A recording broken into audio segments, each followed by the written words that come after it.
Bakıda Rus və erməni silahlı dəstələri Azərbaycan əhalisini qarət etməyə başlayır. Azərbaycanlıların yaşadığı məhəllələrdə soyğunçuluq, qarmaqarışıqlıq və özbaşına axtarışlar baş verir. Buna etiraz edən müsəlman tacirləri bütün mağazaları bağlayırlar. 1917-ci il dekabrın 26-sında Bakıda türklərin dükan və mağazalarının demək olar ki, çoxu bağlanır. Hadisələrdən təlaşa düşən Azərbaycanlılar narahat olmağa başlayır. İsmailiyyə binasının qarşısında miting keçirilir və bura 3000-ə qədər türk toplaşır. Onlar Müsəlman İctimai Təşkilatları Komitəsindən tələb edir ki, şəhərdə qayda-qanun yaradılması üçün tədbir görsünlər. Çıxış edən natiqlər soyğunçuluğa, zorakılığa və özbaşına axtarışlara etiraz edirlər. Bundan sonra dözə bilmərik. Bizi köməksiz adamlar kimi döyürlər. Əgər bizi müdafiə edə bilməsəniz, onda biz özümüzü müdafiə etməyə məcbur olacağıq deyə Müsəlman İctimai Təşkilatının nümayəndəsinə müraciət edir miting iştirakçıları. Mitingə gələn Bakı Soveti İcraiyyə Komitəsinin sədr müavini Prokofiev Çaparidze əhalini sakitləşdirmək məqsədi ilə Sovet tərəfindən hər cür özbaşınalığa son qoymaq üçün lazımi ölçü götürüləcəyinə söz verir. Yığıncaqda iştirak edən Məhəmməd Əmin Rəsulzadə şəhərdə qarmaqarışıqlıq olmasın deyə 5 nəfərdən ibarət komissiya yaradılmasını təklif edir. Uzun müzakirələrdən sonra özbaşına axtarışların aparılmasına və silahların müsadirə olunmasına yol verilməməsi, müsəlmanların yaşadığı sahələrə müsəlman milislərin qoyulması barədə qətnaməyə qəbul edilir. 5 nəfərdən ibarət komissiyanın yaradılması Milli Komitəyə tapşırılır. Elə həmin gün qoyulan tələbləri yerinə yetirmək üçün Milli Komitənin təcili yığıncağı keçirilir. Bu yığıncaqda Əlmərdan bəy Topçubaşov, Bəşir bəy Aşurbəyov, Məhəmməd Əmin Rəsulzadə, İbrahim bəy Heydərov və Məhəmməd Həsən Hazinski iştirak edirdi.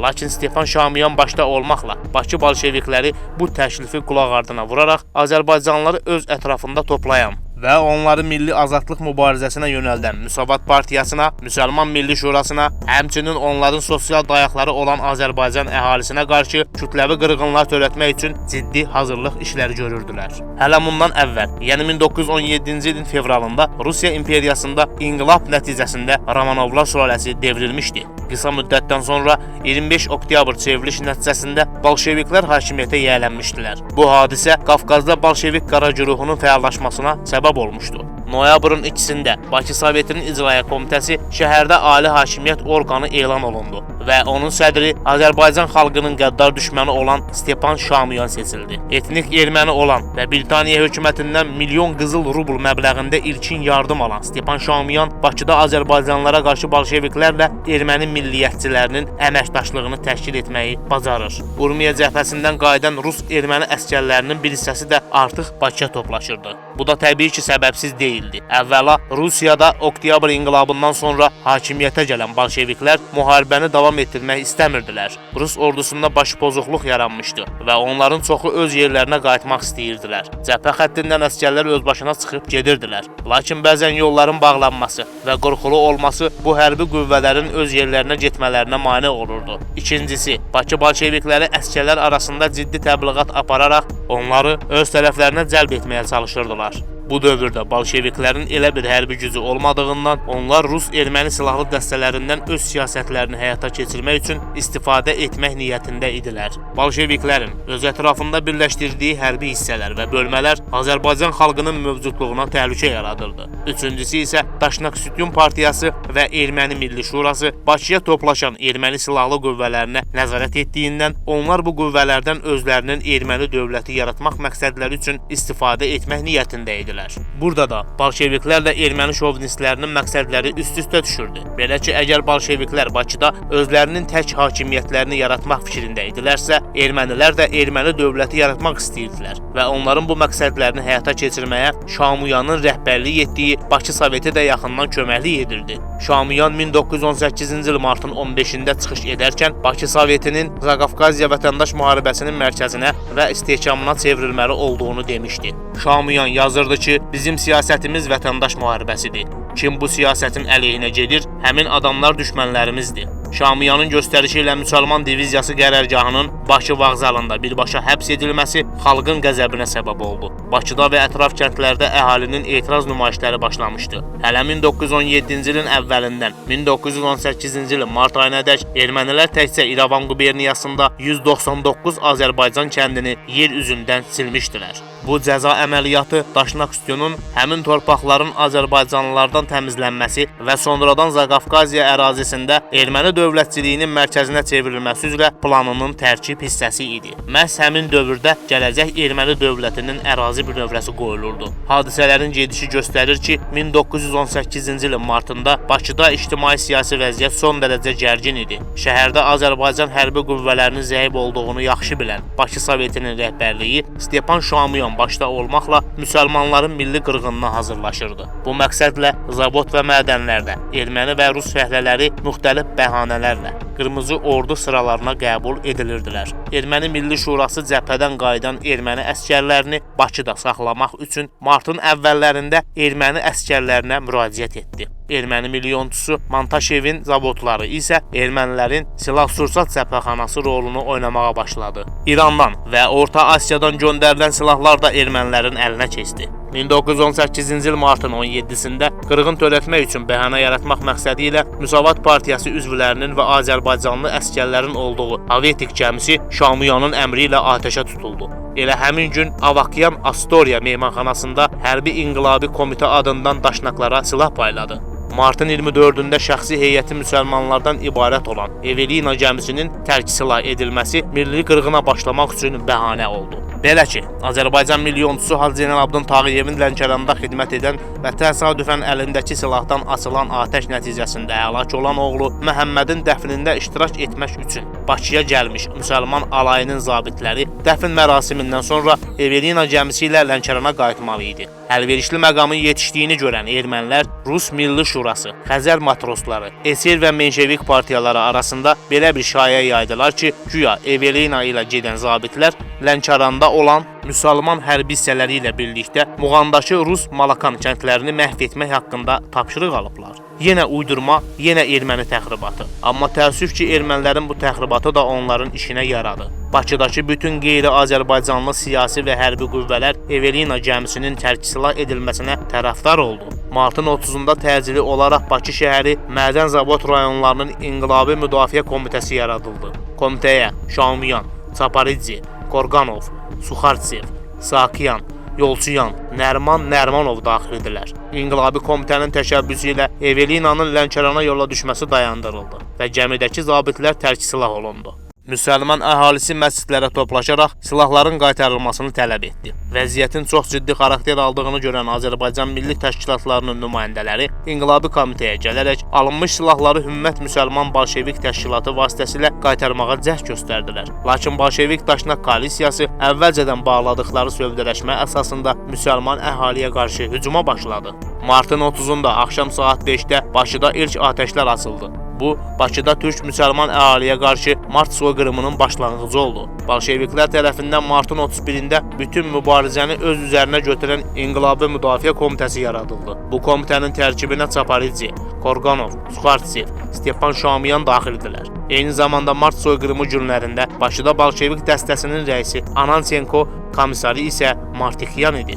Azərbaycan əhalisinə qarşı vuruşmada erməni milli hissələrindən istifadə etmək, sağ SR-lərin və daşnaqların arxasınca gedən Rus və erməni fəhlələri Sovet hakimiyyəti tərəfindən mübarizəyə cəlb etmək üçün İnqilabi Müdafiə Komitəsi həmin partiyaların nümayəndələrini də dəvət etmişdilər. Bakıda Azərbaycanlılar erməni daşnaq Rus Bolşevik silahlı dəstələrinin aktiv fəaliyyətini gördüyündən özünü müdafiə tədbirləri görməli və silaha əl atmağa məcbur idilər. Lakin Azərbaycanlıların hərbi təşkilatı və sursatı kifayət qədər deyildi. Hətta demək olar ki, yox dərəcəsində idi. Belə olan halda təbii ki, mübarizədə Azərbaycanlıların qalib gəlməsi mümkün deyildi. Bunu yaxşı başa düşən Şamiyan və erməni daşnaqları Bakı şəhərində qabaqcadan planlaşdırılan və xüsusi hazırlıq görmüş dəhşətli qırğınlara, qarətlərə başladılar. Bütün faciələr Azərbaycanlıların yaşadığı məhəllələrdə baş verirdi. Fövqəladə İstintaq Komissiyasının sənədində qeyd olunur ki, Erməni Milli Komitəsinin hərbi drujinası adlandırılan Yegisha Paxlavuninin rəhbərlik etdiyi erməni silahlı dəstəsi müsəlmanların yaşadığı ərazilərə atəş açmağa başladı. Demək olar ki, eyni vaxtda Levon Saatçazbekovun erməni dəstəsi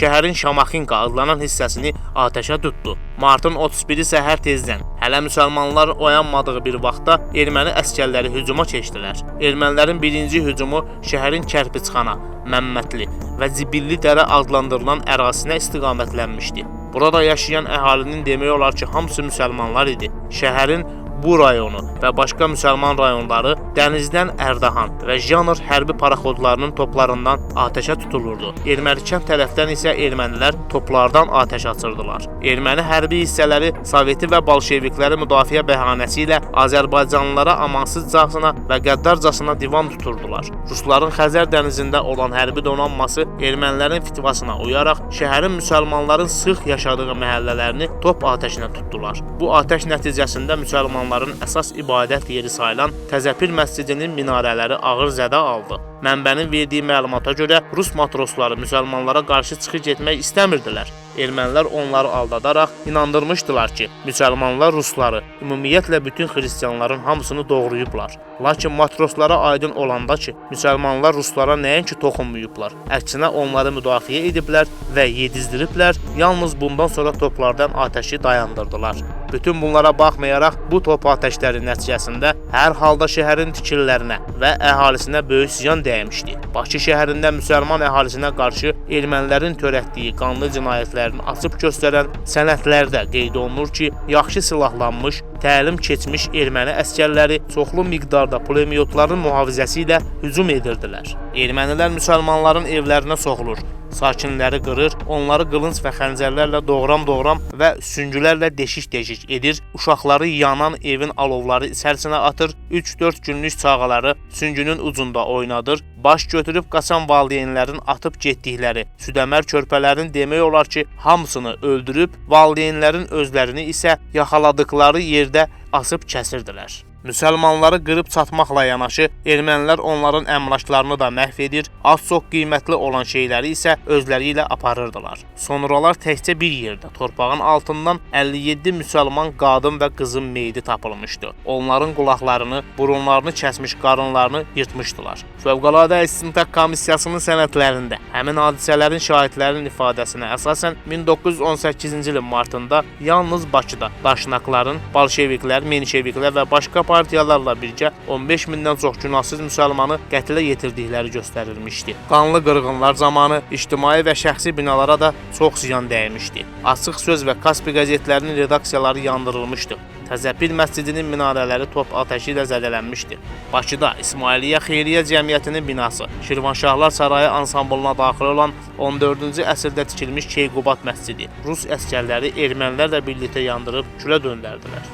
Əsir aparılmış və tamamilə məhv edilmiş Azərbaycanlı ailələrin boş qalmış evləri və bütöv məhəllələr müsəlmanların əmlakını mənimsəmək, soyğunçuluq və qarətlər, eləcə də 3-4 gün ərzində avtomobillərdə, arabalarda aparılması mümkün olmayan bütün əmlakı məhv etmək üçün erməni quldurlarına geniş imkanlar yaradırdı. Talan edilmiş əmlak erməni milyonçuları və sənayeçilərinin əvvəlcədən hazırlanmış anbarlarına yığılırdı. 1918-ci ilin faciəli mart günlərində şəhərin müsəlman əhalisinə, iri sənayeçilərə, zavod, liman, neft mədənləri sahibkarlarından başlayaraq çoxsaylı mülki, sosial və ticarət obyektlərinin, evlər, idarə, mehmanxana, məktəb, restoran, bərbərxana, emalatxana, mağaza, ambar, dükan, tövlə sahiblərinə vurulan maddi ziyanın miqyası və dəyəri 100 milyonlarla ölçülürdü. Şəhərin erməni elitasının ən tanınmış üzvləri, başda Stepan Lalayev və Tatevoz Əmirov, o cümlədən milyonçu Ambarsun Melikov öz oğlanları ilə birlikdə və başqaları əldə silah küçələri gəzərək ilk növbədə öz tanışları və dostlarının evlərinə hücum edirdilər. Stepan Lalayevin törətdiyi amansızlıqlardan hətta ermənilər özləri də dəhşətə gələcəkdilər. İsmailiyyə binasının isə sonradan 26 Bakı komissarları cərgəsinə daxil edilən daşnaq Tatevoz Əmirovun şəxsən yandırdığı məlum idi. Qırğınların ilk günlərində Bakının 10 minlərlə müsəlman sakinləri yalnız hər hansı yolla şəhərdən çıxa bildiklərinə görə labüd ölümdən xilas olmağa çalışırdılar. Lakin şəhəri tərk etmək özü də təhlükəsiz deyildi. Erməni quldur dəstələri şəhərdən qaçmağa çalışan müsəlmanları tutub saxlayır, qadın, qoca və uşaqlara rəhm etmədən qarət edir və sonra güllələyirdi.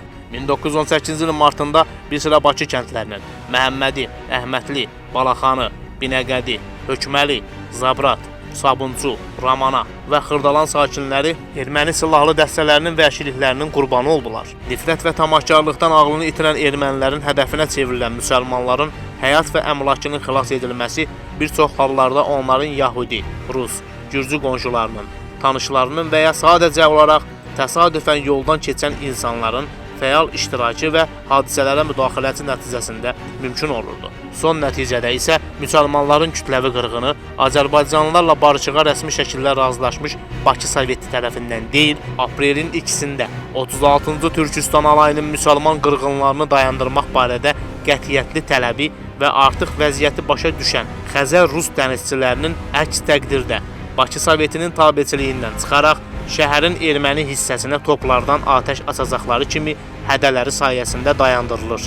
Ermənilərin 1918-ci ildəki qırğınları təkcə Bakı ilə yekunlaşmır. Bakıda olduğu kimi Şamaxı qırğınlarında da şəhərin və Qəzanın 21 erməni kəndindən hamısının əhalisi yaxından iştirak etmişdi. Şamaxının erməni icmasının başçıları həmin qırğınların birbaşa təşkilatçıları və rəhbərləri oldular. Şamaxı ictimaiyyəti bu təşkilatçılar arasında Şamaxı, sonradan Bakı erməni yepiskopu olmuş Baqratın xüsusi rolunu qeyd edirdilər. 1918-ci il Şamaxı qırğınları yalnız şəhəri deyil, Qəzanın kəndlərini də əhatə edirdi və 1918-ci ilin iyul ayının ortalarınadək bu ərazilər Türk-Azərbaycan qoşunları tərəfindən azad olunana qədər davam etmişdi. Həmin dövr ərzində ümumilikdə Şamaxı qəzasının 106 kəndi yandırıldı və dağıdıldı. 110 kəndin sakinləri isə erməni Malakan quldur dəstələrinin hücumundan zərər çəkdi. Həlak olmuş kənd sakinlərinin yalnız hücumlar zamanı və əsirlikdə öldürülənlərin ümumi sayı 4359 nəfəri qadın və uşaq olmaqla 10341 nəfər təşkil etmişdi. Bir neçə ay ərzində dağlarda, meşələrdə, düzənliklərdə dolaşan, həmçinin digər qəzaların şəhər və kəndlərinə dağılan insanlar arasında soyuqdan, acılıqdan və xəstəlikdən ölənlərin sayı isə 10 minlərlə ölçülürdü. 1918-ci ildə erməni daşnaqları və bolşeviklər Quba qəzasında da yerli əhaliyə qarşı amansız qırğınlara başladılar. Əksər döyüşdə düşmənlərlə ləzgilər üz-üzə gəlir və qələbəni təmin edirdilər. 1918-ci ildə işğalçı erməni bolşevik qoşunları Quba qəzasında 162 kəndi dağıtdı. Bunlardan 27-sini əhalisi ilə birlikdə yandırdı, 16 mindən çox müsəlmanı qətlə yetirdi. Qubada həyata keçirilən bu ağlasığmaz qırğının digər bölgələrdə həyata keçirilən qırğınlardan əsas fərqi bundadır ki, digər soyqırımlar Azərbaycanlılara qarşı yönəlmişdisə, Quba qəzasında etnik düşmənçilik Azərbaycanlılarla yanaşı həm də digər millətlərə, ləzgilərə, ləzgi dilli xalqlar olan qırızlara, buduqlara, ceklərə, həmçinin bütün tat əhalisinə qarşı yönəlmişdi. Şamiyanın sərəncamı və Erməni Milli Şurasının göstərişi ilə Lənkəranda olan vəhşi diviziyanı tərksilah etmək üçün erməni fəhlələrindən təşkil olunan 280 nəfərlik silahlı dəstənin mövcud olduğu bolşevik erməni ordusu quru yolu ilə Muğana, bir qismi isə dəniz yolu ilə Lənkərana göndərildi. 1918-ci il aprelin 12-sindən başlayaraq Lənkəran qəzasına basqın edən bu quldur dəstə yol boyu azğınlıq etməklə müsəlman kəndlərini talayaraq, dağıdaraq yandırdı və Lənkəran əhalisinə divan tutdu. Lənkəran qəzasında 40-dan çox kənd yandırıldı. Yüzlərlə günahsız insan qətlə yetirildi. Erməni daşnaqları evlərə girib bəzən bütün ailəni məhv edirdilər. Hamilə qadınlara, qocalara belə rəhm edilmirdi. Bir gün ərzində Gərmətük kəndində 70-ədək, Manusta kəndində 30-ədək, Kərgəlan kəndində 30-ədək, Üstəmirdov kəndində 20-dən çox, Girdəni kəndində 20-ədək günahsız insan soyqırımın qurbanı oldu. 1918-ci il iyunun 14-də Göysay qəzası bolşevik qoşunları adı altında hərəkət edən erməni dəstələrinin güclü hücumuna məruz qaldı. Göysay qəzasının Kürdəmir qəsəbə sakinlərinin müqavimətini qıran erməni dəstələri burada insanlığa sığmayan ağla gəlməz vəhşiliklər törətdilər. 1918-ci ilin iyun-iyul aylarında Kürdəmirdə 4017 nəfər soydaşımız qətlə yetirildi. 35 kənd yerlə yeksan olundu. 56 ev və dükan, 127 mülk, 2 məscid binası tamamilə yandırıldı.